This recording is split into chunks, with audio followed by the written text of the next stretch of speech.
Today, I'm going to be talking about whether or not is it worth having a video version of your podcast if your primary audience is an audio-only listening audience. We're going to talk about that with a very deep dive today in this episode, the 734th episode of The Cliff Ravenscraft Show. Are you ready to take your message, your business, and your life to the next level? Want to learn from someone with more than a decade of experience, training tens of thousands of people from all around the world? Hi, Cliff. This is Pauline from Auckland, New Zealand. John from Calgary, Alberta. Amy Porterfield. Michael Hyatt. Dan here from Dunedin, New Zealand. Ray Edwards. Mark Mason. Mike Stelzner. Pat from Smart Passive Income. It's Darren from Melbourne, Australia. Now is the time to live the life of your dreams and do the work you feel most called to do in the world. Welcome to the Cliff Ravenscraft Show. Here's your host, Cliff Ravenscraft. Welcome back, my friend. I am super delighted to have you for what is likely to be a very lengthy description of my experience with live streams, video production, creating video versions of an audio-only podcast. Been doing this stuff for many years. And recently, I made a decision to return to consistent weekly production of the Cliff Ravenscraft Show, my main podcast. And some of you might have eagle eyes, and you're quite aware of the fact that for the last 2 weeks, I've delayed the release of my schedule. My idea, I think I may have mentioned it to you in public content in a previous episode of the Cliff Ravenscraft Show. If not, I've certainly told members of my community either through my email list or my private behind-the-scenes Train with Cliff audio journal podcast, which you can learn about at trainwithcliff.com. Anyway, I have shared it somewhere that my intention was to show up every Thursday at 10 a.m. and record as a live stream a piece of weekly content that's meant for the Cliff Ravenscraft Show. And depending upon the topic, I might syndicate that out to other podcast shows. So, for example, the last few podcast episodes that I have produced, they have gone into Cliff's Notes on Profitable Coaching, the all-new Podcast Answer Man podcast, and the Cliff Ravenscraft Show. But the idea is that I'm creating everything for the Cliff Ravenscraft Show, for the most part, because I want to be here every single week. I could create additional content above and beyond that, and I have each week since January of 2024. I've launched a new podcast with my friend and client, Daphne Scott. She and I are creating a podcast called Life, the Ultimate Choose Your Own Adventure podcast. You can find that at chooseyourownadventurepodcast.com. That is her production. I co-host it with her. We've been having a lot of fun with it. And that has been recorded every week via live stream as well. And currently we're doing that on Tuesday mornings at 10 a.m.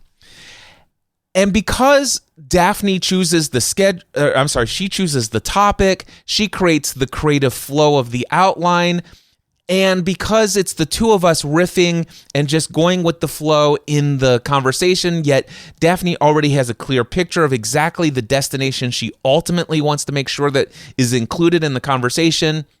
It's pretty much, let's go live, hit record, and as soon as we're finished, let's take that recording and publish it out to the audio podcast feed. And it's been working brilliantly for that show. Yet, there have been some things and complexities that I have brought to my own ideas of what I want my video content to be that is put obstacles and roadblocks into the creative flow of the content that I normally create, especially as a solo hosted format. That means I'm sitting here carrying the entire conversation, and if something's going on and I have lost my note, where am I at in the conversation? I have to keep talking while looking at my notes if I'm actually doing this in a very live format, and I want to maintain the production quality as high as possible, maintaining that eye contact as naturally as I should throughout the entire thing. And I also potentially want to bring in slides and all of this other stuff, and all of it is there And there could be technical distractions and difficulties and challenges along the way, which I'm going to share all of that with you. Now, here's what I'm doing today. Right now, at this very moment, I took a gamble because I have experience with two different live streaming platforms. Now, I have experience live streaming directly to YouTube, directly to Facebook, directly to LinkedIn, directly to a bunch of other things. I have experience with each of those. But what I'm talking about is I have experience with two different multi-platform live streaming services. One of them is StreamYard, which has its own benefits to it. There's a lot of simplicity that goes into StreamYard. If one was not more technically inclined and wanted the simplicity of just go do this and give it a shot, I might suggest StreamYard is a great opportunity for you to dip your toes into the water of live streaming your content in video out to multiple platforms. I also have experience with Ecamm Live software. Now, Ecamm Live, in my opinion, offers a lot more professional options, but with professional options comes a lot of complexity because I can practically do anything and everything I could possibly dream of wanting to put together into a live stream production. That means that those options are in all sorts of different windows, all sorts of different panels, and its user interface is not. It's not for the technology timid or those who are timid of technology. Let's put it that way. Now, I'm a very deeply technical person, and so I don't find it too difficult to go and say, okay, I want to do this. How do I do it? And go search some sort of query on Google or these days ChatGPT or whatever and say, how do I do this? And boom, instantly it pops up the answer for me. And before I know it, I'm doing it. But for the last, let's just say for the last 6 months, I've been exclusively streaming via StreamYard. And today, I'm not using StreamYard. Now, some of the reason for that is that last week, I went to stream live, multi-platform, and as soon as I tried to go live, I got an error from Facebook that said there was some sort of it seems like there's a scale attack, something login, and I went over to Google search what that code what that error meant, and then all of a sudden it links me to a Meta article in the Meta development user group or whatever forum, and I clicked on that link, only to learn that just 5 minutes before that, my Facebook account was suspended. And it says you have so many days to appeal this decision before your account will be permanently deleted. And here's what you do to appeal. And if we don't approve your appeal, you'll never be able to use Facebook ever again. And I'm like, oh my gosh. Thankfully, I am able to control my emotional state. I'm able to stay focused on what's important, what I want to create. And I went live without Facebook, and I worked out all of the details later.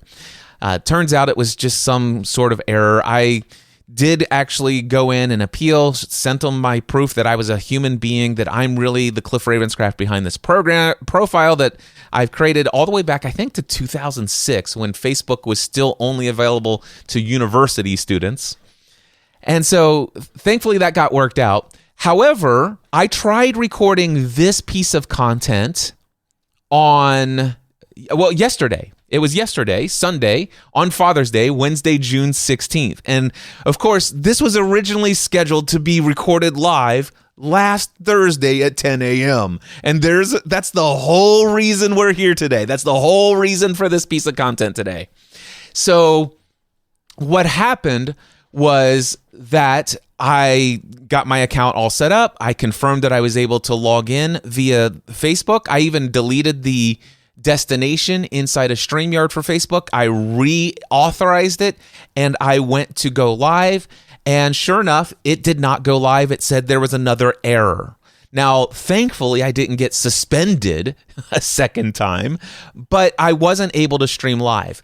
So yesterday, I went and streamed live this episode number 734 of the Cliff Ravenscraft Show.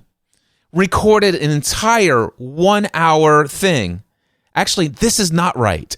Wait a second. What I just talked about, this whole thing where I went in with StreamYard and attempted to do it, I actually was going to do that. And I think when I saw that there was an issue with Facebook, I began to do some research. I did not stream at that moment.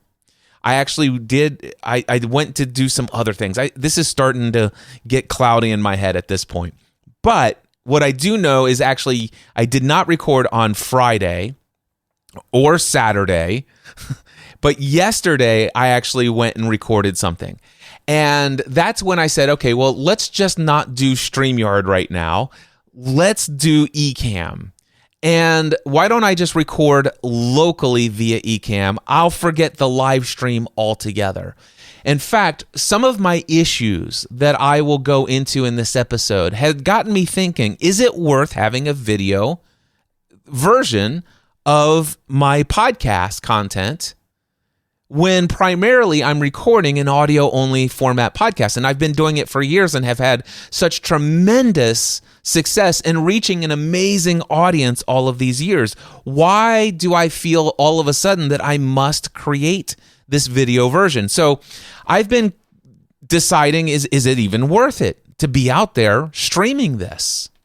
It's added a lot of complexity, and I'll even share more about the complexity that I've added to it, the standards that I'd set for myself that are almost unattainable with the amount of time allotted to it.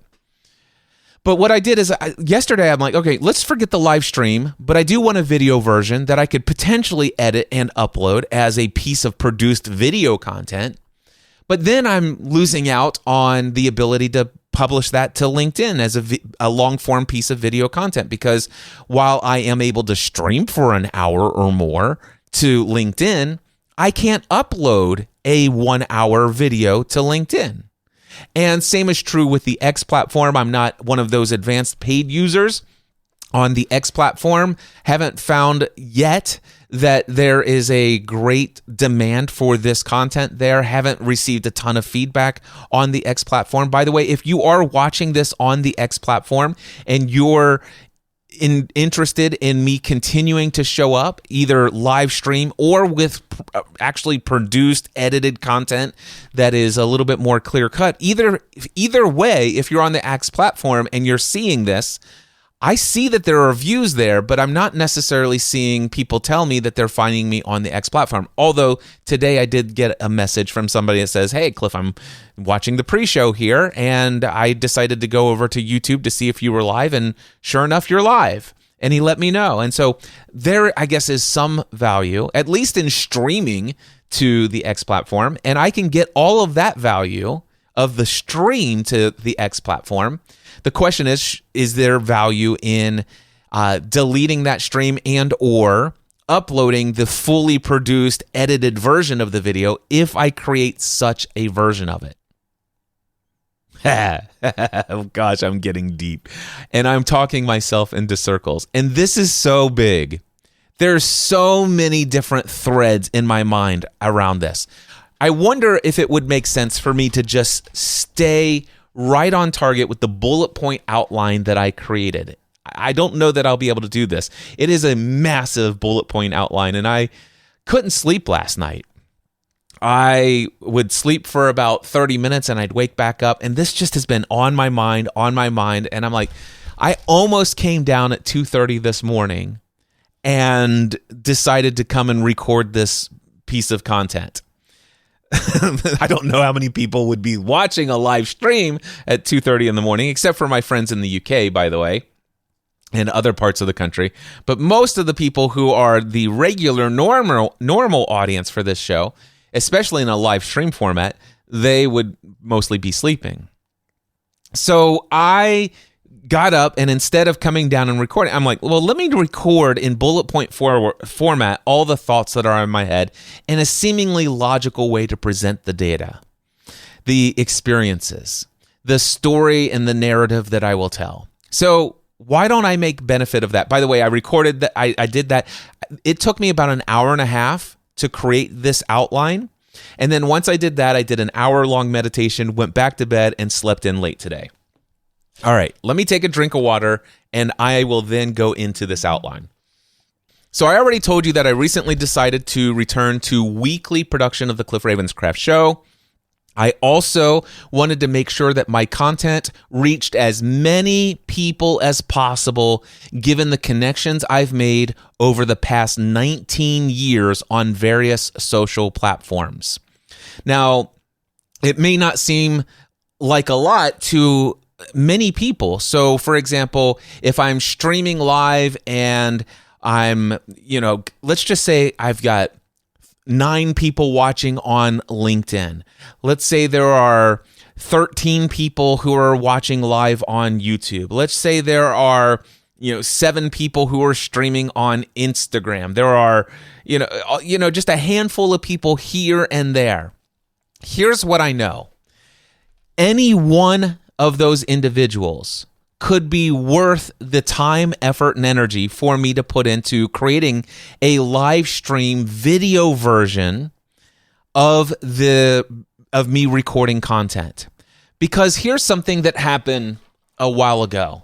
I will share with you some feedback. I believe it was Deacon Bradley. And Deacon, if you're capturing this live or you're watching the replay or if you're listening to the audio podcast, which I know that he's out there consuming my content, he can later confirm this for me, but I'm pretty sure this is how we got connected. He had been following my content for years.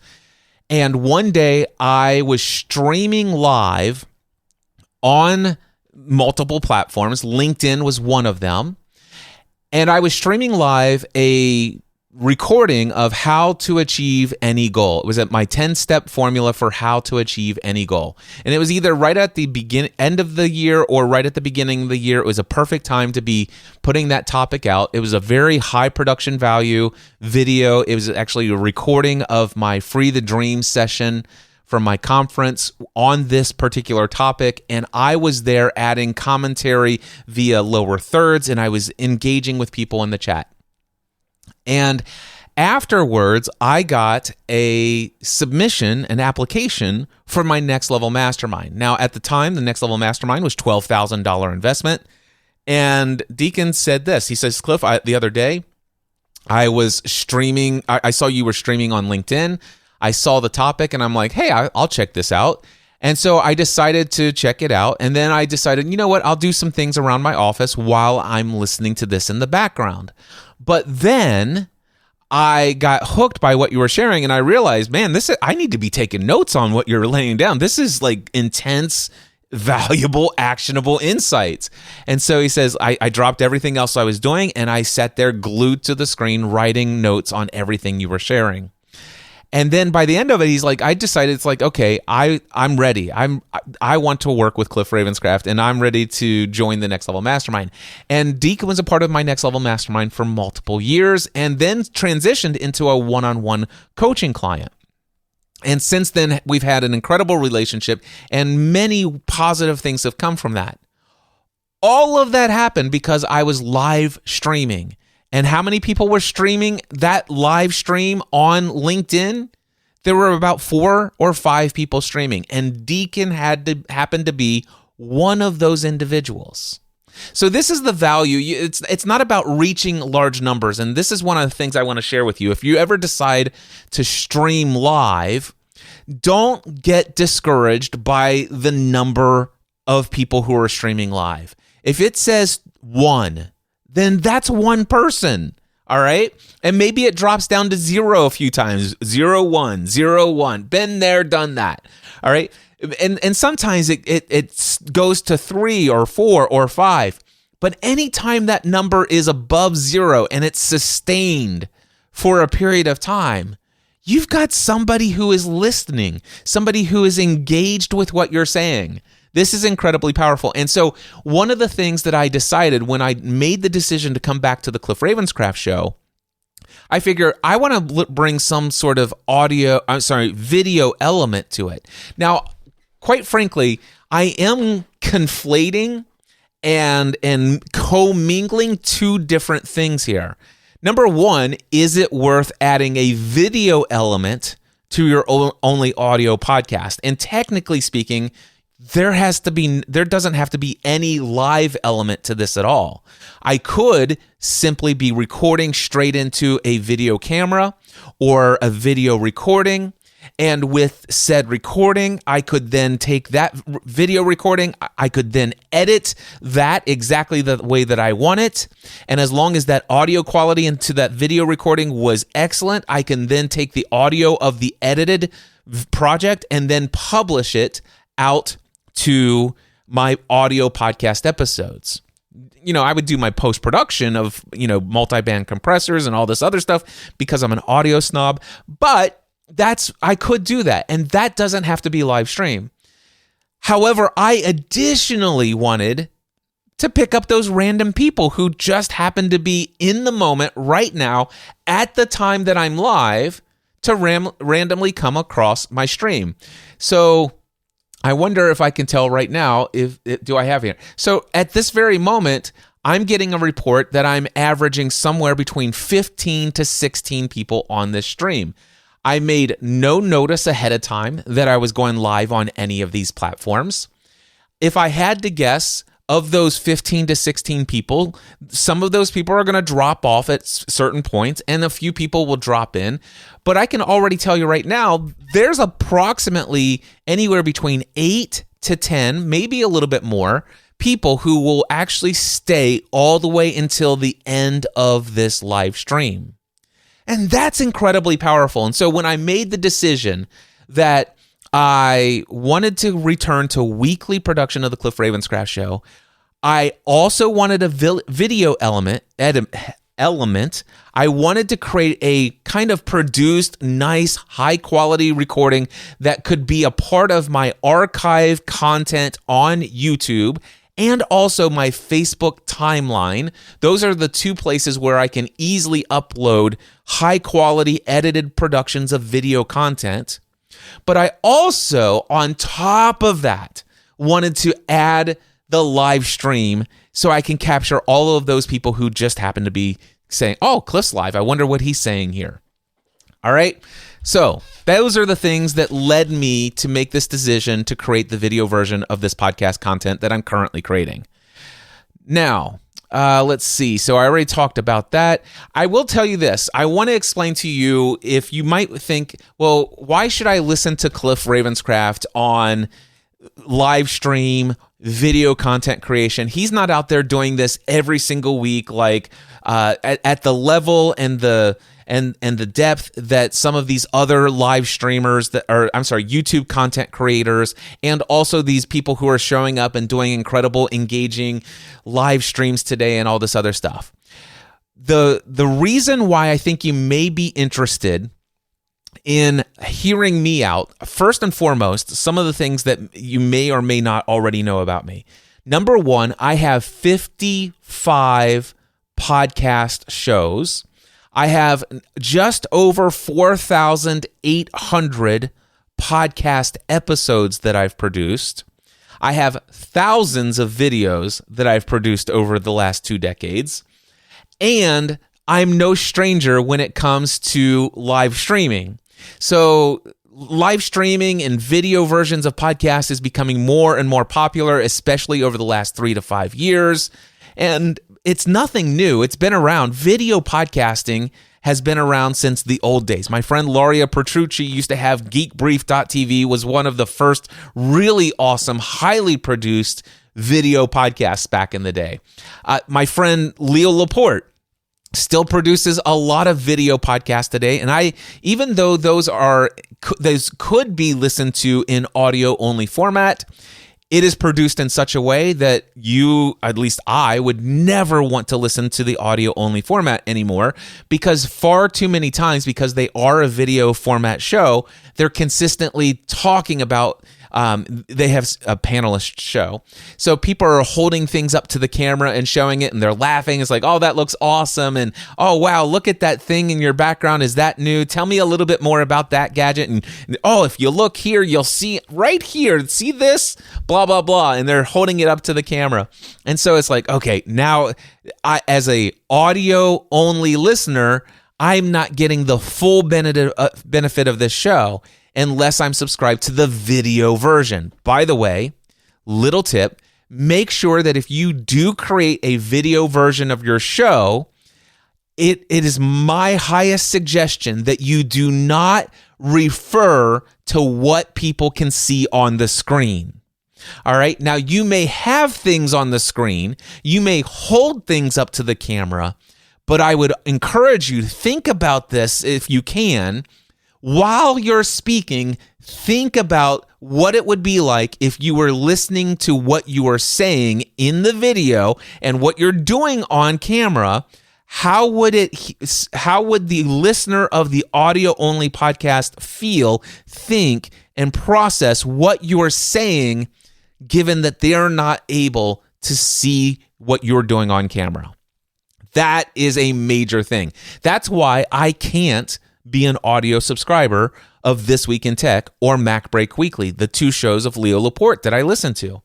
And by the way, when I actually subscribe to their podcast, I do download the video and I click play and I close the app and listen to it in my AirPods or out through my speaker if I'm alone in a room, or through my CarPlay in the car if I'm driving.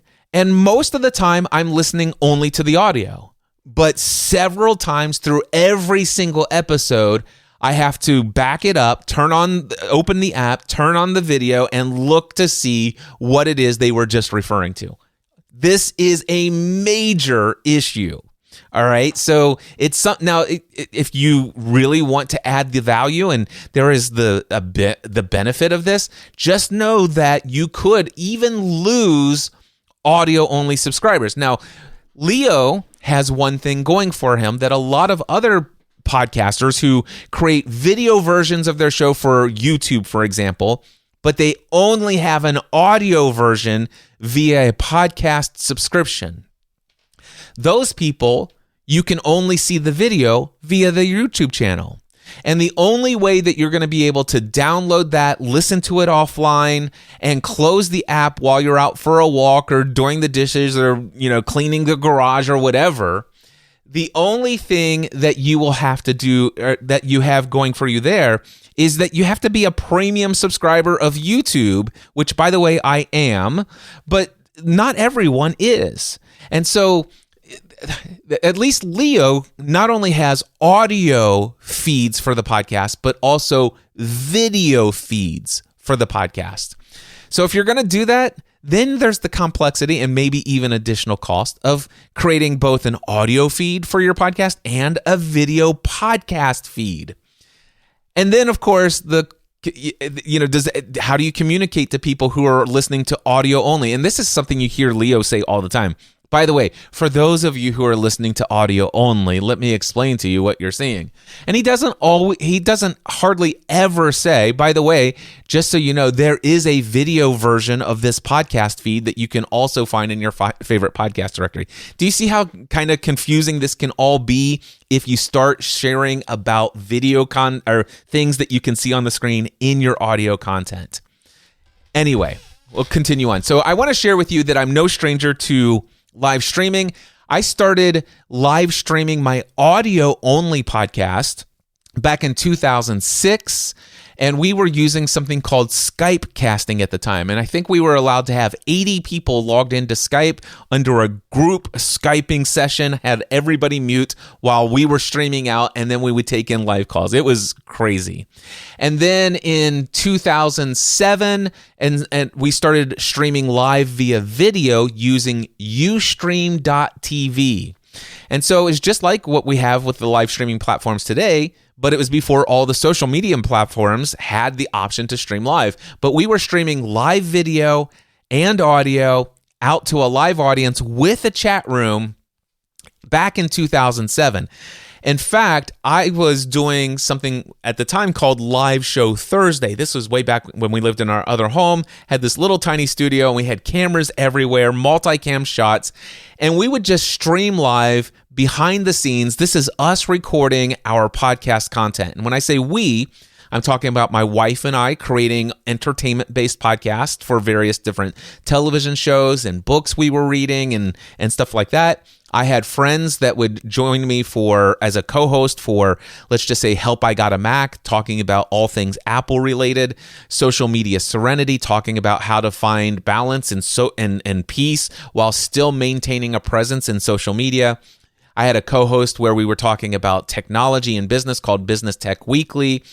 We had so many different shows. In fact, I was producing 5 podcasts every Thursday from 9 a.m. to 5 p.m. And all 5 of those shows were recorded and streamed live and then processed and published by the end of the day. It's like we would do a show. I would take what was just recorded in audio. By the way, the stream was a secondary thing at the time. It was just like, hey guys, feel free to chat and stuff like that. We're here. We're watching the chat as we go through. We'll engage with you before the show, each show, after each show, and some shows will bring in your chat during the show, depending on the format of the podcast. And as soon as we would finish recording one show, we would just keep the stream going all day long. So it was like a 8 or 9 hour stream. And then as soon as we finished recording a show, I would stop, I would take the recording, do my processing on it. There was no editing, post-production necessary. I just ran a multi-band compressor on it, made sure it was a clean start and close to the end of the audio file. I would then convert it to MP3, upload it, publish it. And I wasn't that big on show notes back then. So it's like, in this episode, blah, blah, blah. And I'd put a title and hit submit. And so I was streaming live video of my audio podcasts even back then. So let's see here. The approach that I took then is that we simply turned on the camera. So I explained all of that to you, and we would interact with the audience. I already told you that. All right, next, I eventually moved away from live streams, and I went to audio-only pre-recorded content without a live audience.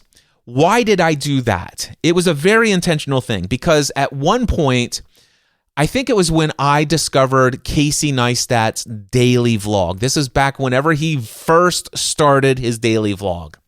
And when I saw that, I'm like, wow, I think I'd much rather create content for YouTube that's intended to be consumed in the way that most people are consuming content on YouTube today.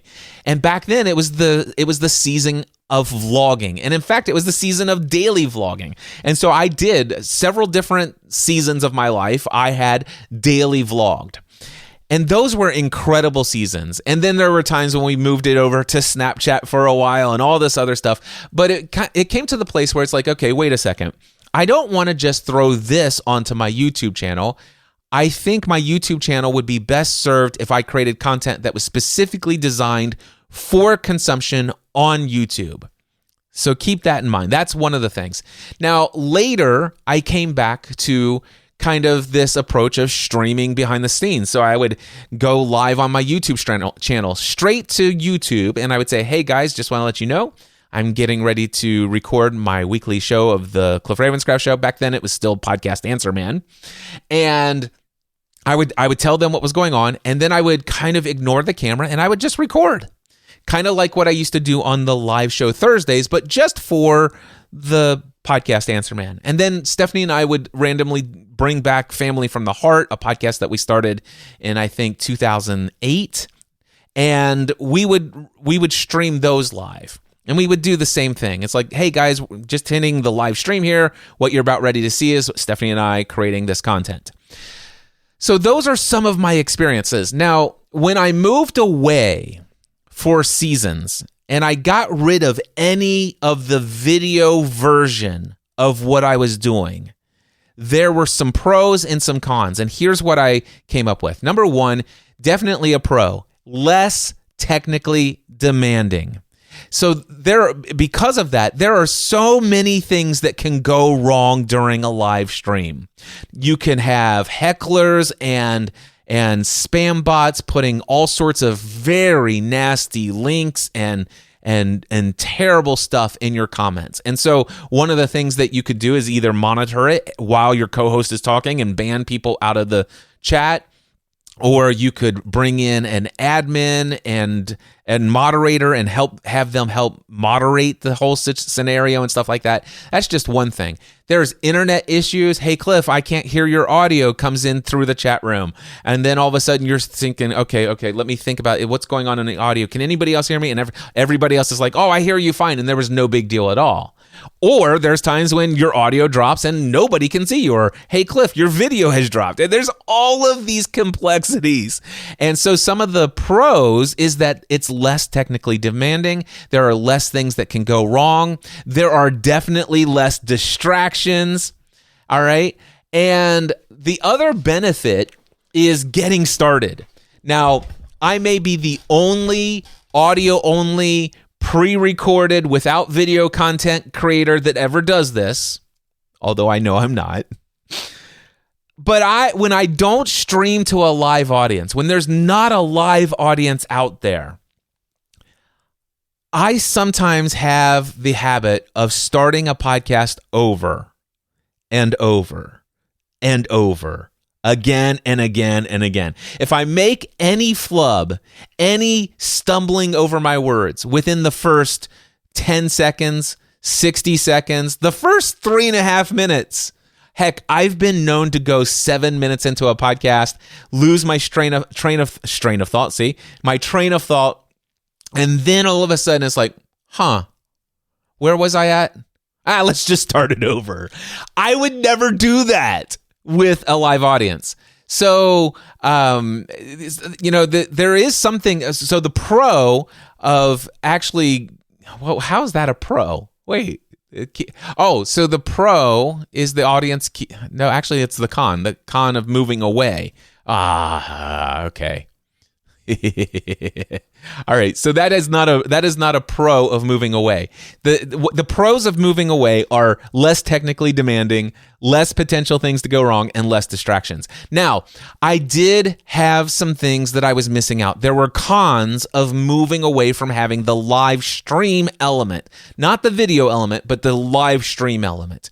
Because with the video only element without the live stream, I would still have potential. It's still going to be more technically demanding, all this other thing.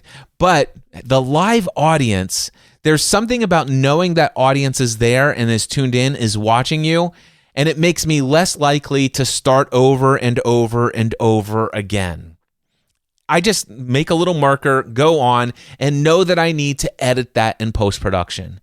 I might even mention it to the people who are watching live. So one of the cons is that I can waste 30 minutes starting a show 5 different times, when if I had a live audience, I would have started that show. I might have made the same mistakes along the way, but it would have been just a little marker on the audio recording, and I would have continued on, saving about 25 minutes worth of production. All right, there we go. And then another con of moving away from the video version and also the live stream is that there was no video content that I could use to archive on my platforms. There is no video content being uploaded or produced for YouTube or LinkedIn or Facebook or any of these other platforms. And every piece of content that I produce to any of these platforms is an opportunity for somebody to see, hey, Cliff Ravenscraft is still out there creating content, and he's creating a piece of content about this topic. That topic's interesting to me. I haven't listened to his podcasts in years, and here he's putting this content out. This is amazing. Oh, by the way, is he back to weekly podcasts? And they might come back to the podcast subscriptions. Do you see this? And I was missing all of that. That's what went into all of this decision.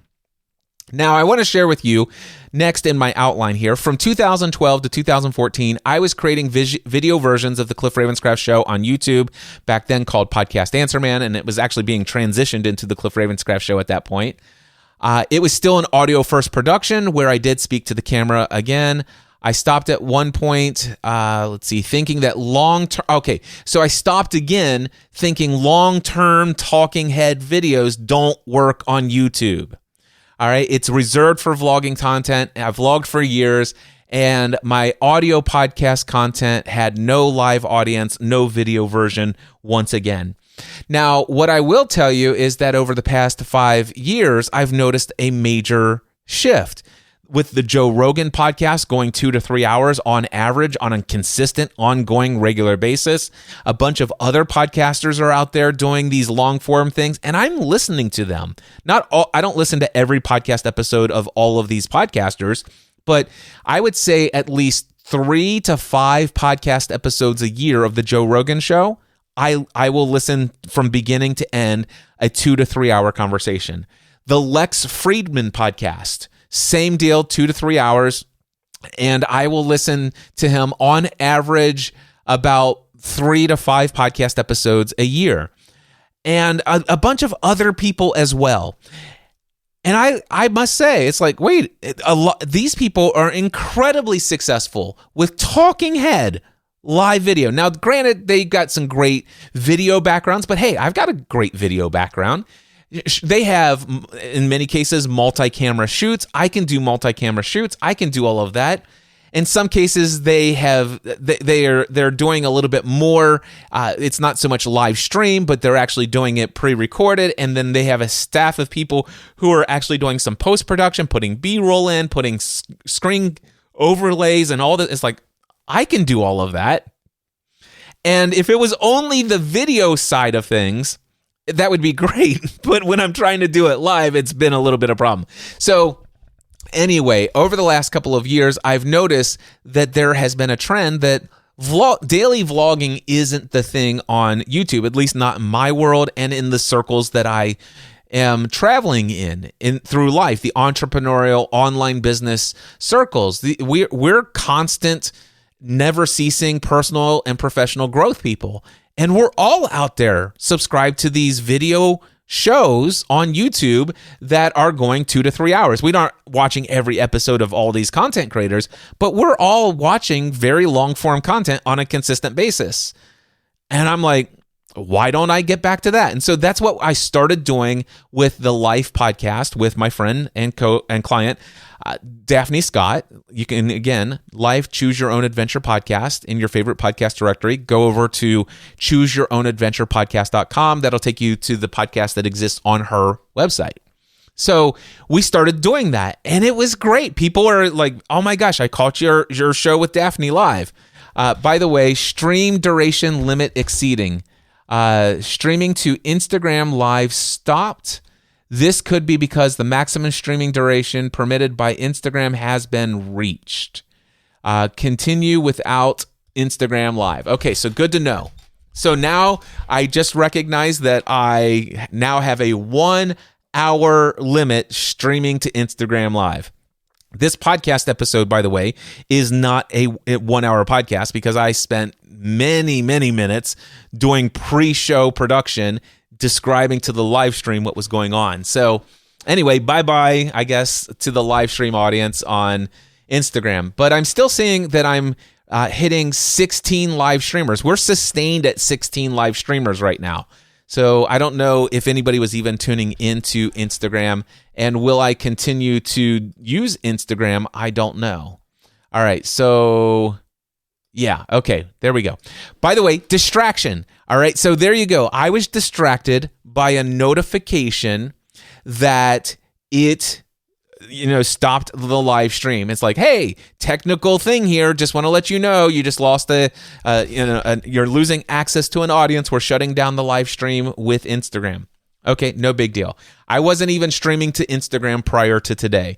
So I don't even know what the value will be there. Whether or not I choose to stream live to Instagram in the future will be determined based upon whether or not somebody said, hey, Cliff, I saw you on Instagram today.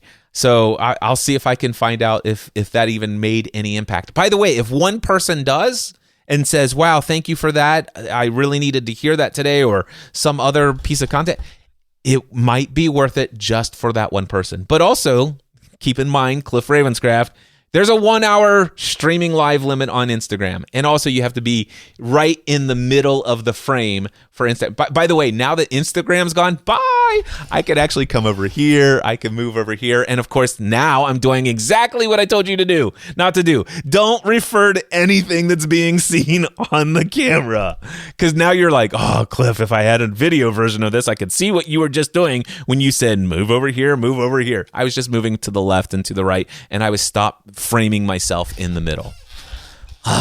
Do you see how this is the stuff this is the stuff that I think about when I think about this live streaming.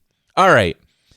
I think I'm done sharing all of that. When I made the decision to bring back the Cliff Ravenscraft show to release, I decided to do it as a live stream. Here's the complexities that I brought in, and this is where I really got into some issues. When I decided I want to bring back the Cliff Ravenscraft show to a weekly production schedule, I knew that I would try to create content topics that would fit certainly for the Cliff Ravenscraft show, but might also fit some of my niche podcasts. For example, many of the episodes that I create for this podcast will also be a good fit for Cliff's Notes on Profitable Coaching, which you can find, by the way, at notesoncoaching.com. I also have a podcast called the all-new version of Podcast Answer Man, which you can find, by the way, at podcastanswerman.com. Okay.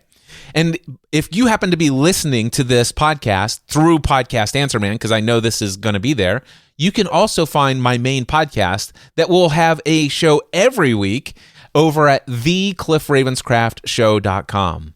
And of course, if you haven't done so already, I highly encourage you to not miss anything that I've got available for the world. Over on my email newsletter, you can sign up over at cliffravenscraft.com. In fact, I encourage you to go to, instead of that, go to mindsetanswerman.com/free and sign up for my free video opening keynote address, All Beliefs Have Consequences. And that will get you on my email newsletter, plus access to my free session that will help you discover the limiting beliefs that might be holding you back from taking that next step towards living the life you feel called to live, but you're currently missing out. Something's not there. Something seems to be missing. It's usually your inability to dream, which is coming from some beliefs that you have about your dreams, and I can help you discover what your limiting beliefs are, where they came from, how to disassociate from them, and how to replace them with and condition them with empowering alternative beliefs. You can get that for free at mindsetanswerman.com/free. All right. There's my little plug for the mid-show. All right. So when I decided to come back for the Cliff Ravenscraft show, I made the decision to approach it without even consciously thinking of it, but also consciously thinking of it at some level. I don't want to just put a live stream behind the scenes look. I want to be able to go hit the button that says go live and immediately have the same experience that you would get if it was a fully produced, fully edited, high production quality piece of content. So as a result of that, I scheduled myself to go live at 10 a.m. on Thursdays. Now, this is my own internal schedule. This isn't something I was scheduling out there ahead of time yet. As far as on the platforms, I figured, I'll just schedule to go live 15 minutes before I go live, and then I go live until if I get into a routine, I can do this ahead of time. But I wanted to test it out first. So my idea is I get up in the morning, do my early morning routine. I would decide what my topic is for the week. I would create myself a little bit of an outline. And then at 10 a.m., I would go live. But then I'm like, wait a second. What's my opening line? So when I get on stage at a conference, I know that I need to know ahead of time. What's my opening line? What's the hook? What are the first words I'm going to say? And also, I want to know what story am I going to start with? And of course, that will be determined upon the actual overall theme of the episode. What's the actual key message that I'm trying to put out? So for example, this particular episode, the key theme is adding a video version of a audio-only podcast. Is it worth it? That's what this entire piece of content, everything I'm doing in this episode is all in service of me sharing my thoughts as it relates. Is it worth it to do a video version of an audio-only podcast? And that's where that everything is in service to that. But then I'm like, oh, wait. Okay, so before I've got the outline. And if it was an audio-only format, and if I wasn't thinking about video first priority, and I want it to be perfect, this high standard of quality, I would have had everything that I needed. It's like, hey, everybody, I'm getting ready to record live. Today I'm going to be doing this. Let me go ahead and hit the record on the recorder.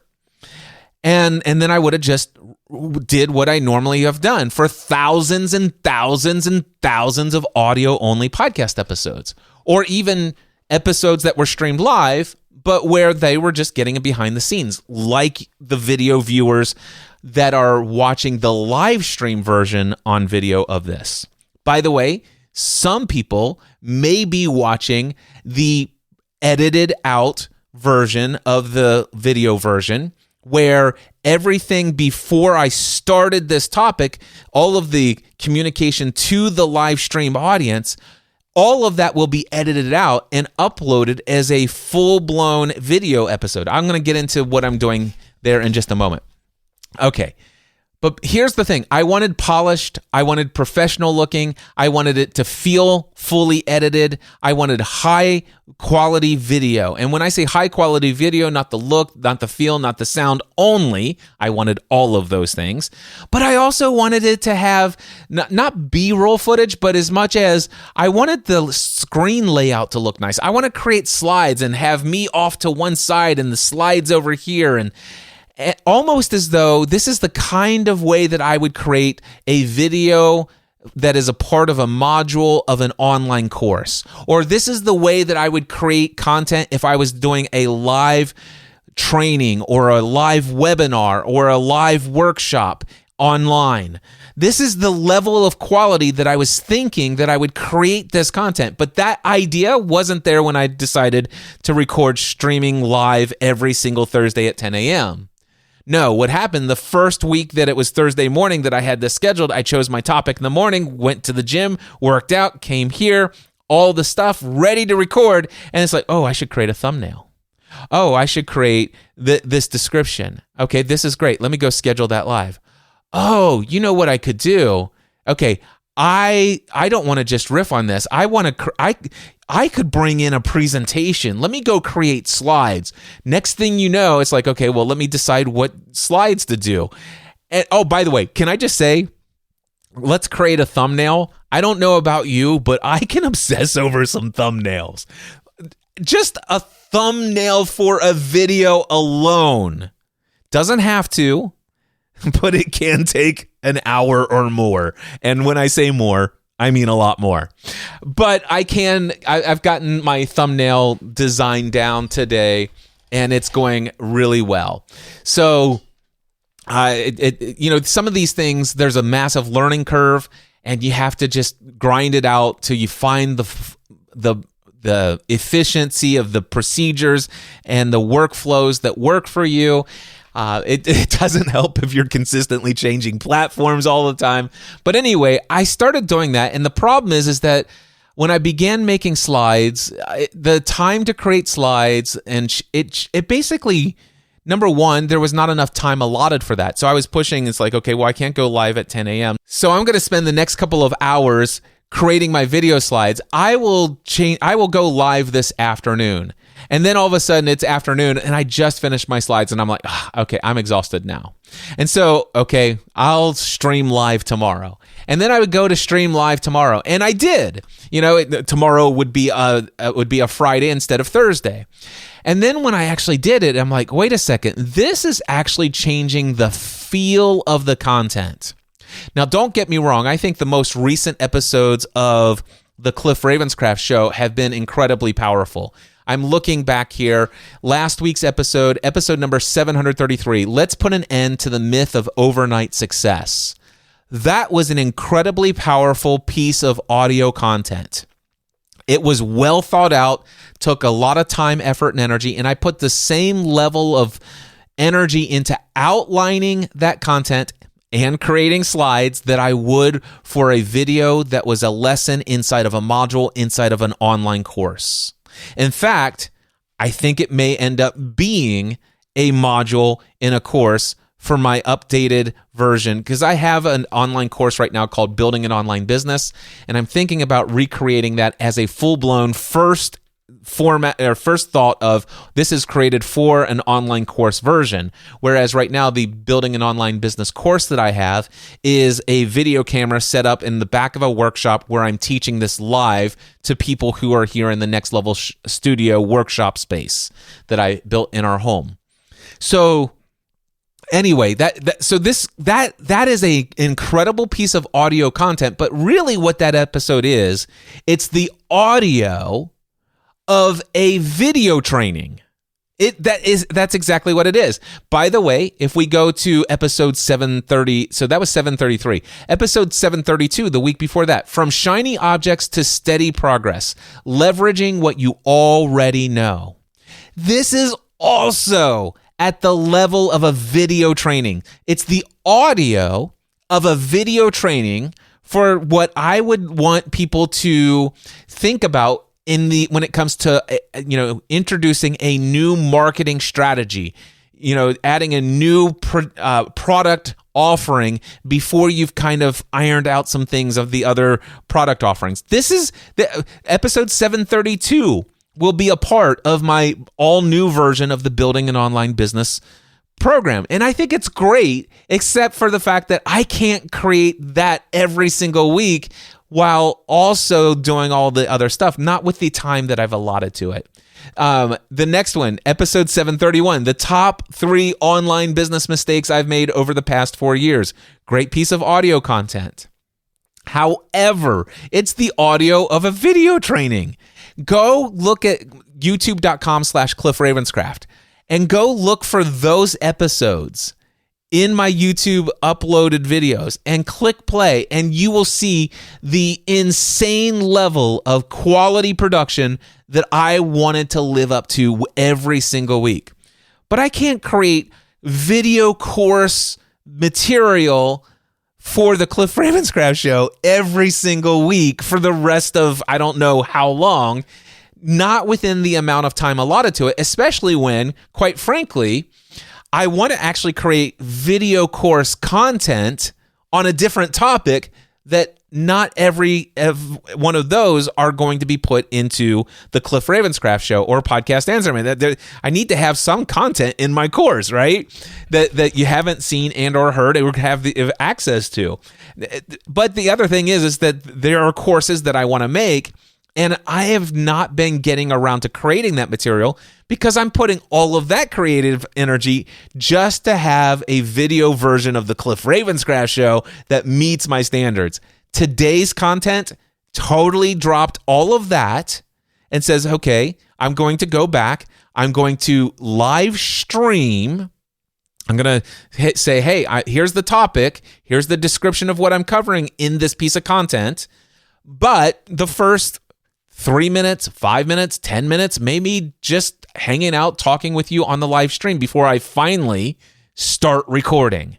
Now, from that point forward, I want to actually create and keep this flow going from the beginning of the show with as little post-production required. At this point, there's only 2 or 3 markers that I've put on the audio recording, and as a result of that, it's going to be very easy for me to turn this into an audio production. And when I'm doing that, because it's audio first, am I going to go into the video recording of this and edit it there and then use the audio from the edited video? Or will I do what I had to do last week when I was using StreamYard? Remember, I'm using Ecamm Live today. Now, StreamYard, the reason why I had to do something unique, different last week, so I was doing all of these slides, and these slides were being overlaid on top of my live video and audio, streaming out to StreamYard. Now, StreamYard records that fully produced piece of content. However, that recording that StreamYard has compressed audio. and compressed video, but compressed audio. So the audio quality coming from me to StreamYard, the recording of that fully produced video that has the video slides overlay and the video background and all the other fancy stuff that I put into those last 3 episodes, to that video, I could download that and I could edit it, but I can't take the audio of that and put it in my podcast content, put it out to my podcast feeds because of my audio snobbery. I have a very high standard for audio production, and the audio quality just isn't up to the standard. Now, do I think it's fine for a video version of this content? Yes, because the video kind of makes up for the subtle loss of consistent quality of the video, of the audio. So there's that. Now, technically speaking, StreamYard does allow me to record the local recording of what my Rodecaster Pro is sending into my into StreamYard. And it will record a local version of it, and it stores it on their servers, and I could have downloaded that. But that local recording of my audio video feed that StreamYard did when I was streaming live, I could use that, but it doesn't have any of the overlays. It doesn't have the background that was there. It doesn't have me off to the side with my slides over to the right. It just doesn't have any of that production. So last week, what did I do? There were several edits that needed to be made. And what I did is I downloaded the version from StreamYard, and I had my version of audio, and I used the markers in my audio recording, and I went and found every little piece that I had to clean up the audio, and where I restarted something over again or something like that. And every edit I made in audio, I had to go into my video editing software and find that spot and make that edit there as well. Now, did I have to? No, I didn't have to. But I did it because I wanted a fully produced, fully high production thing. Now, one of the things that I could do is say, listen, I don't want to put the slides on. Now, if I don't want to put the slides on, I could use StreamYard to stream live and say, hey, I want to stream to all these platforms via StreamYard. And by the way, I also want you to record local video and local audio so that I can do that. And I'm going to record my audio here on my Rodecaster just as a backup because I'd like to have that just in case. All right. But then if I'm not using any slides at all on the screen, then I would be able to just take the video version, and that was the local recording from StreamYard, download it, bring it in my video editor. I could make all of the edits, clean up all of the spots, take off all the stuff in the beginning, all the way through the end, and just that. Then once all the edits are made, I can export the audio of everything that's left. I can then run that through Adobe Audition, do my audio compression magic on it, Cliff's secret sauce, save that back out as a WAV file, bring that back in, and replace the original video audio with the new compressed version.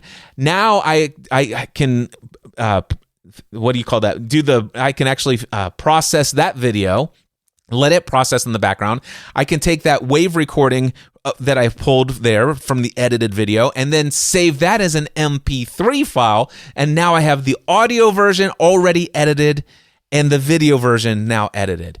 But I couldn't do that over the last couple of weeks because I was putting slides up on the screen, and those slides were only available and shown on the StreamYard recording, which is like, So here's the other thing that I thought. It's like, okay, well, what if I decide, first and foremost, my first question is, do I just drop video?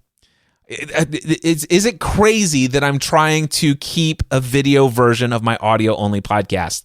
I love the fact that I've decided to come back here and create the Cliff Ravenscraft Show on a weekly basis. I am thrilled I made that decision. So many reasons why I want to do that, and I'm committed to that.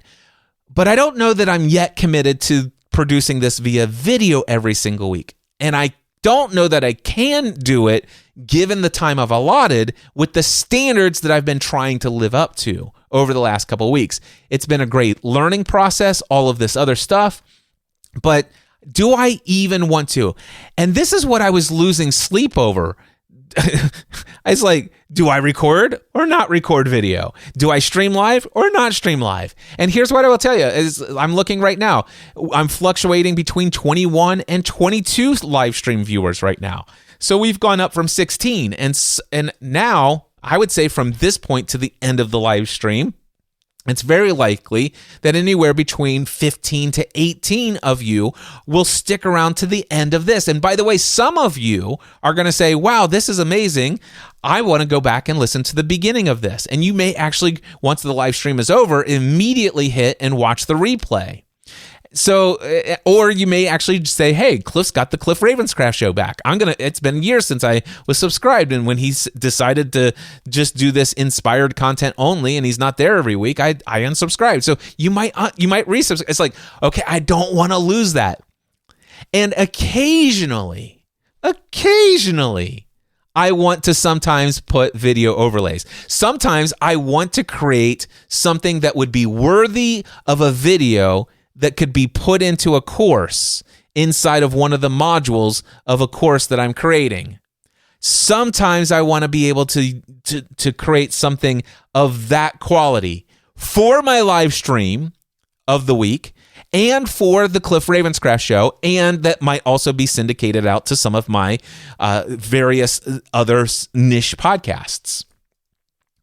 So I decided, okay, well, it might be beneficial for me to go back to Ecamm Live, because in Ecamm Live, I'm able to create a layout on the screen that will push me over to the left like I was benefiting before, with a little bit of a video, like there's a slight animated video background that I had created, and I could bring my slides presentation and put them exactly, I could recreate exactly what I was creating in StreamYard to the T. And here's the interesting thing. When I am streaming live on Ecamm Live, it's pushing all of that post-production, screen magic, beautiful, high quality, aesthetic appeal slides and everything. It will push it all out, but it's also in the local video recording on my hard drive. I'm like, yes, I am going to do that. But no, I'm not going to create slides and use that layout every week. That's where I've come to. Do you see how much all of this is like, wow. Okay. So, yeah. That's what has been going on. And I've shared with you already, I believe, at the beginning of this, some of the technical hurdles that I've had. And what I want to do is I just want to share with you what my decision right now is, and then I'm going to give you recommendations for you to consider. Whether or not should you even consider video when you could benefit from either continuing on with an audio-only format podcast, or if you're thinking about starting a podcast, just go straight audio only. All right? So I'll get to that in just a moment. But I'm going to tell you right now where I currently feel like I'm landing. All right? So this is what I plan to do. I plan to, once a week, record a piece of content for the Cliff Ravenscraft show. I'd like to benefit from all the benefits that come from having a video version of the Cliff Ravenscraft show as well. I'm currently not committed to creating it in such a way that I'm going to create a massive outline of everything thought out in advance and slides to go with it so that it's at the level of content production like it's an online course training video as I've done over the past 3 weeks. I am not going to do that every week. I reserve the right and desire to come back and do that as frequently as I feel inspired and led to do so. However, I also desire to have a version of the video recording of my audio-only podcast content that I'm creating every week, where if you go to my YouTube channel and you see the most recent episode, I will probably remove the live stream version, or the live stream version will actually, it'll say live stream behind the scenes, but it won't have the same title anymore. I'll change the title so that it doesn't confuse with the title and thumbnail of this. The thumbnail will say something like, matter of fact, I have my thumbnail. It's behind my screen. I'm not going to go look for it right now. But anyway, I'll have a separate thumbnail that I'll change out. Right now, I'm using the thumbnail for the live stream that is compelling and that has the hook and that will draw people in. But I will remove that thumbnail from the stream version in YouTube. I'll leave the stream version there, but it'll be labeled as behind the scenes. The description will be behind the scenes, and it'll have a new thumbnail that indicates this is behind the scenes. But I'll take the edited video version, whether it has slides or no slides, talking head only. But as soon as you click play on that video in my YouTube feed for the uploaded version of it, it's straight to the point. There is no talking about, hey, I'm doing this live. This is behind the scenes. This is that. It may just be a talking head video like I'm doing right now, talking to the camera, but I'm primarily recording this as an audio first podcast, and it just goes the way it is.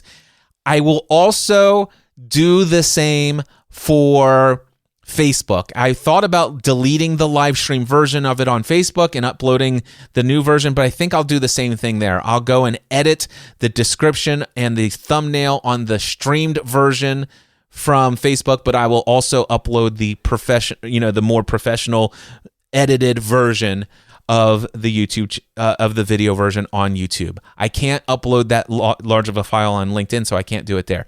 So that's my intention, and so that I can make sure that when I want to use the slides, I'm going to start using Ecamm Live each week to produce this instead of StreamYard. Now, the other thing that I want to do is I want to look into there's Ecamm Live now has the ability to bring in Zoom guests instead of the guesting way of doing things before. I may try that with my friend Daphne, and I may move away from StreamYard altogether. Not because I'm upset with StreamYard. I just don't need both platforms. And so anyway, that's something I'm thinking about. But that's what I'm thinking. But the primary thing is I'm absolutely committed. Even if I create a version of this where I've created slides and it could be used inside of a module of a course, that video content is that great of quality, I'm still committed that I want to make sure that every syllable of every word fits perfectly as an audio-only podcast episode, because that's my priority for my weekly content. I don't want anybody subscribed to the Cliff Ravenscraft Show where it's like, oh man, I wish I could see what Cliff's talking about on the screen right now. And I recognize I already did it once today. I pointed out when I did it, when I said, see, now that Instagram's gone, I can go over here and I can go over here. I don't have to stay straight in the middle. But at least I made a video in your mind of what that's all about. Now, I have some recommendations for you. All right? Here is my recommendations if you are considering this for yourself. Evaluate your goals. Consider why you want to have a video version of your podcast. Is it to reach a wider audience? Is it to engage more deeply with your existing audience? Or is it to enhance your content in some way? Are there things that you can do only in video that you can't do in audio? Which, by the way, I would challenge you on your thoughts on that if you think the answer is yes. I once had a guy who was a professional chef, had a massive following on YouTube, and he's like, Cliff, I can't see how I can translate what I'm doing into audio. And I said, would you be interested in some thoughts on that? And he ended up creating an audio podcast teaching people how to cook in audio-only format, and it became far more popular than his YouTube show. All right, and he was a television PBS. He was a celebrity in his own space. He was a big fish in a small pond, but he was still a big fish. All right.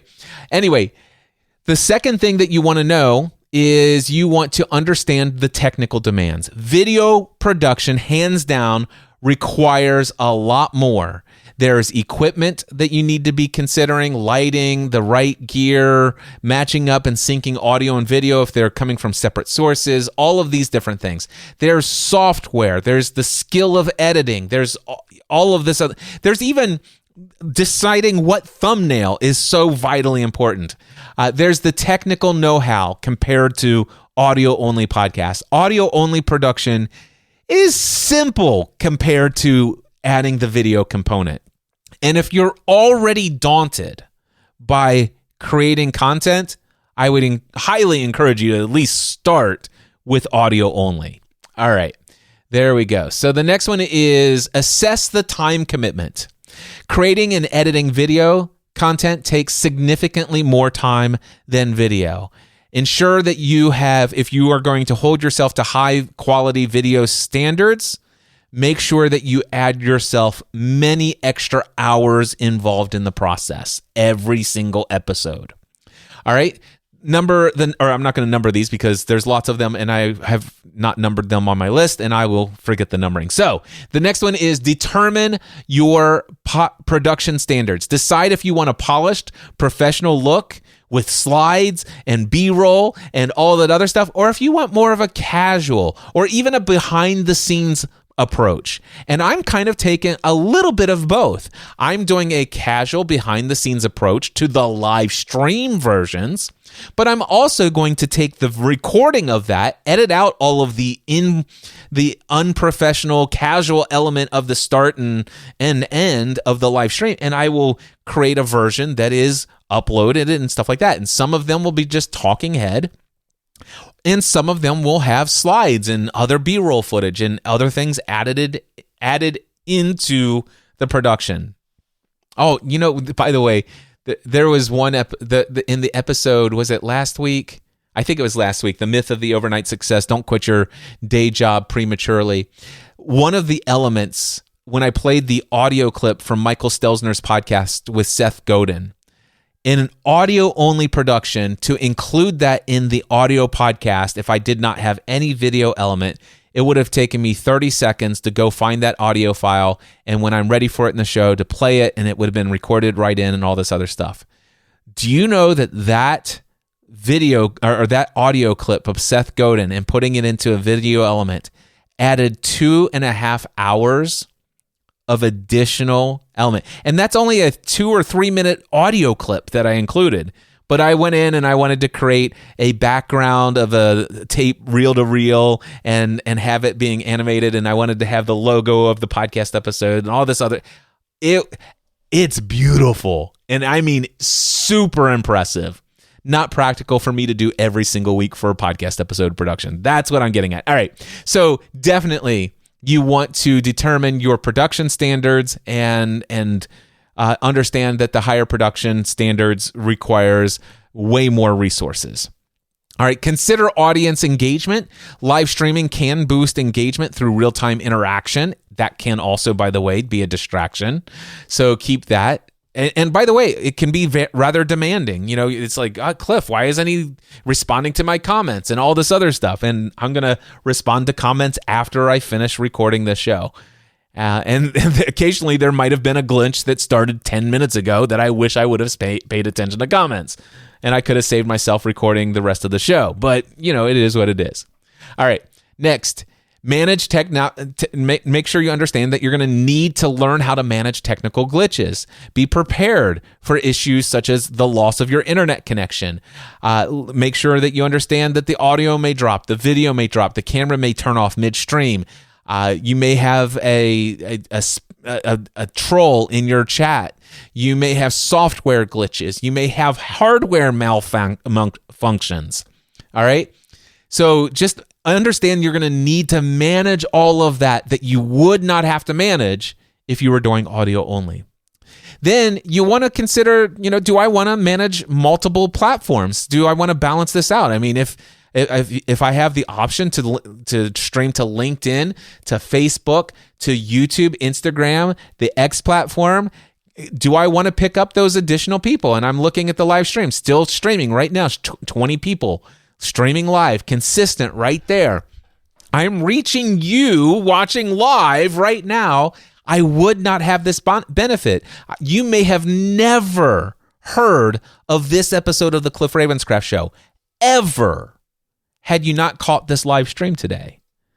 And that's for me something I definitely want to think about when I'm doing this. Do you want to leverage existing content? Do you want to use video versions to create content for social media? So, for example, one of the things that I can do, especially if I don't have lots of slides and overlays. By the way, one of the drawbacks of slides and overlays is the inability to easily crop and use just portions of your talking head video or your talking head recording of you and another person doing an interview. There are great tools like opus.pro, not opus.com, but that's opus.pro. Opus.pro, you give it a link to your YouTube video, and by golly, it will go and analyze it and create all of this amazing AI generated. Here are some great clips. Here's some ratings that we give to it. This is why we think it's great. Here's our captions that have been doing it. We've cropped it in this way. We can add B-roll. There's amazing things that are out there. So if you're going to create a video version, I would encourage you to look into something like opus.pro. And once you discover what opus.pro is, try their free account, then go and research the 5 or 10 other options that have come out since then and compare all of them. All right, test your approach is one thing I would recommend. If you're going to jump into this world, test it, do a couple of videos and see if it's sustainable for you. Also, I need to help you understand that if you're new to all of this stuff, it's going to be horrible at first. It's going to be so difficult, so challenging. I've been doing this for years, and just listen to all of the challenges that I've been talking about. And yet, I'm an incredibly technically savvy person. I am able to understand this stuff at a deep level. I'm able to manage this stuff. And I've even questioned, do I want to continue this video? I've definitely landed on the side that I do want to for all of the reasons I've outlined, but at a cost. And at a cost at which I'm willing to pay. But I am changing my approach based upon my experiences that I've had and the resources of time, effort, and energy that I am willing to allot to the weekly production of said content. All right. So test your approach. Change it and be flexible. Try out different things. Also, I would encourage you to consider the long-term impact. Think about the long-term impact of the benefits of having video content, such as building an archive of your content on these platforms that might not be getting your audio content. I can tell you right now, you could upload links to your audio-only podcast in social media. They don't typically do well. You can create audiograms, little clips of your thing where it creates the little, animated waveform sound and stuff like that. And you put 2 to 3 minutes and click here to listen to more and stuff like that. They don't get a lot of hits.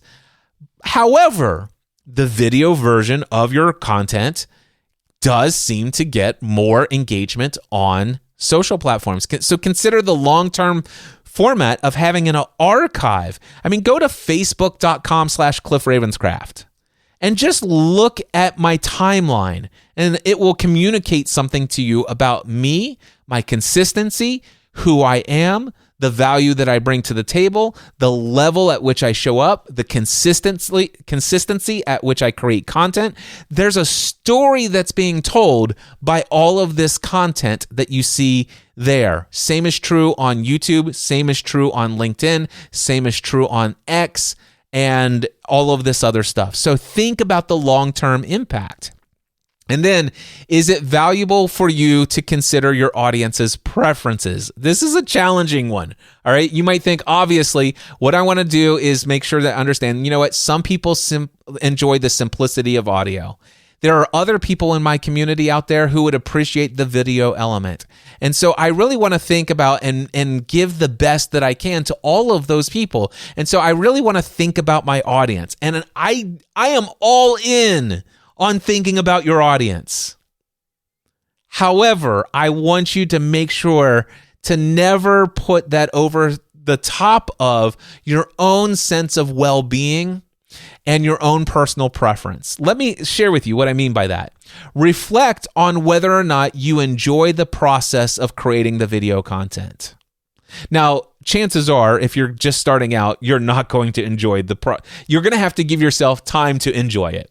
But over time, if you go through and you never really feel like it clicks for you, and it's this ongoing challenge and ongoing hassle, then I would just tell you that passion and enjoyment for what you're doing is actually it is crucial for long-term success. All right, and sustainability even for your energy level. Follow your energy with this. What I will tell you is that I love being live. I love being on camera. I don't love getting ready for it. I don't love being on camera only to find out that I forgot after lunch to floss my teeth and I still had some cilantro from Chipotle in my teeth the entire time. And and it's like, oh my gosh, sometimes like I don't even know that it's noticeable. I can't even see it on camera. But here I am referring to you right now. It's like yesterday I was doing something around the house and cleaning out this exhaust fan, and the attachment to my shop vac is heavy and fell off, and it knocked me right in the head, put a little red mark on my head. It's like that's going to show up on video now I actually see that. Now I see it. It looks like a little what do you call that? The Voldemort scar. Ooh, that even sore when I touch it. But there's a little tiny red mark on my forehead. And the other thing, by the way, I shaved on Friday when I attempted to do this live stream. And Friday's I don't have any scheduled calls. I should have had this thing recorded on Thursday. But here it was. I waited until Friday. I needed to shave. And so I shaved and came down here and I'm going to do this. And then I decided to move it to Saturday. It's like, oh, well, okay, we're going to Columbus on Saturday. It's like, okay, well, let me just move it on to Sunday. And then I moved it to yesterday. And then yesterday I had a technical issue, a hardware issue with my Rodecaster. And if I was recording live, I would have been available to fix that right in that moment. However, I wasn't able to fix that right in that moment because there was nobody streaming live that I was streaming live to tell me that my audio was sounding like a robot. And when I finished recording yesterday, great recording, I went and listened to the audio and the video recordings, and the audio sounded like a robot. It's like, oh, there's that glitch again. I should have, and I had actually tested it 2 or 3 times before, but because I wasn't streaming live, I started over many different times, and something happened in the situation where ultimately it broke everything. And the actual time that I went through and did the whole thing from beginning to end without a live stream audience, it all sounded like a robot, and it was useless. And then I went out. It's like, okay, so I'm recording it today. All right. So now here on Monday, and you know what I had to do? I had to shave again. I didn't have to. I chose to, but it's like, it's these little things. So I would encourage you. Do you enjoy the process? In spite of all of these hassles, I enjoy this process. In spite of all of the difficulties, in spite of all the potential audio glitches, the internet glitches, the trolls in the chat rooms, the all of the extra work involved, the time invested in creating thumbnails, all of this is a massive amount of work. And yet I still enjoy showing up on the video. The question is can I do it in such a way that it will fit within the amount of time that I'm allotting? By the way, I want to leave you with this quote from Howard Thurman. He said this: don't ask yourself what the world needs. Ask yourself what makes you come alive and go do that. Because what the world needs is people who have come alive. And I have always modified this in my mind. Hey, as a content creator, don't ask yourself, what does my audience want me to create? Now, there is value in asking that question, but not to the exclusion of asking yourself this: what content do I create that makes me come alive? In what ways, in what formats do I create content that really allows me to tap into that flow state? Go and do that, because what the world needs is you as a content creator to love what you are creating. And that is my message for you today. Hey, real quick, at the very end, I want to just give you a little call to action. If you are resonating with the content that I create, you really enjoy it, I love hearing from you. I invite you all of the time to email me, cliff@cliffravenscraft.com. Link to my email address is in the show notes for this particular episode. Not necessarily on the live stream, but in the uploaded version on YouTube and all of the podcast shows that I'm doing. So go check it out in the show notes. Also, I want to let you know, if you are an early stage entrepreneur or an aspiring entrepreneur, I have a brand new group coaching program that is getting ready to launch on January 9th. This is a weekly 90-minute session where I will teach you everything you need to know about the framework of how to build a successful, profitable online business. I'm going to teach you all of the elements that I have learned over the years. In fact, I'm going to give you access to the Building an Online Business course that I already have available. I will then give you, and we're going to create through these sessions, the all-new version of that. Every week, you'll have opportunity to ask me direct access to me, Q&A. And then once I finish the training, the remainder of the 90 minutes is all Ask Me Anything. If you are anywhere in the process, if you actually have either a desire to have an online business or you have an online business and you are not bringing in a minimum of $10,000 a month, every single month, in personal income from the business efforts, this program is for you. Now, I do not have a sales page yet, but if you email me, cliff@cliffravenscraft.com, and in the subject line, just put in there early stage entrepreneur, or put online course for business owners, whatever you want. Tell me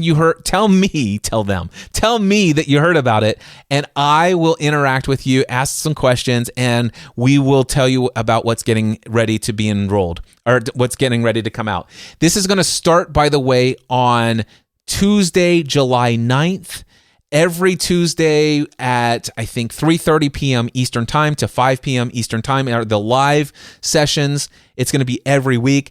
Every single session, by the way, will be recorded and uploaded inside of a course/archive of all of these sessions. You then will get an email saying, hey, this week's session is now available online in the archive. Here is the list of what was taught. Here are the topics. Here are the questions. Here's a summary of everything and the time stamps of what you can find. And even if you never make it to any of the live stuff, which I encourage you to come to as many of the live sessions as possible, you will always be able to go in and instantly find those topics that are most appealing to you. This is going to be an incredible ongoing access to me for help and coaching and mentorship on your entrepreneurial journey.